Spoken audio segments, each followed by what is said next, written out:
Singer కల్పన అంటే ఈ పేరుని తెలియని వాళ్ళు ఎవరు ఉండరు అని చెప్పుకోవచ్చు. తను పెళ్ళయ్యి పిల్లలు ఉన్నప్పటికి కూడా తనని చూస్తే ఏ ఒక్కరు అలా అనేవారు కాదు. అంతటి అందంతో, చక్కని గానంతో ఎంతో మంచి పేరుని సంపాదించుకుంది సింగర్‌గా. అలాగే ఎన్నో అవార్డ్స్‌ని కూడా దక్కించుకుంది సింగర్ కల్పన. అయితే తను 'బిగ్ బాస్' సీజన్ 1లో సైతం మంచి ఎంటర్‌టైన్‌మెంట్‌తో అందరిని కనిపించింది. ఎప్పుడు తన లైఫ్ స్టైల్‌ని అందరికీ చెబుతూ సోషల్ మీడియా సైతం ఎంతో యాక్టివ్‌గా కనిపిస్తూ ఉండేది కల్పన. అటువంటి సింగర్ కల్పన గత కొన్ని ఏళ్లుగా ఇంటికి పరిమితం అయిపోయింది. షోస్ అంటూ, ఈవెంట్స్ అంటూ విషయాన్ని కూడా పక్కన పెట్టేసింది. ఇంక ఇంట్లోని ఏం చేస్తుందో ఏమో పెద్దగా ఎవరితోని కూడా మాట్లాడేది కాదు.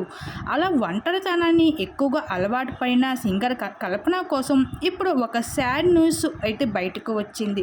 అయితే తను ఎప్పుడు స్లీపింగ్ టాబ్లెట్స్ తినడం విషయం బయటపడింది. అలానే ఇప్పుడు తన స్పృహ లేకుండా ఉన్న ఫొటోస్ కూడా బయటకు వచ్చాయి. తనని ప్రస్తుతం అయితే హాస్పిటల్లో బెడ్ పైన అయితే చికిత్స పొందుతుంది.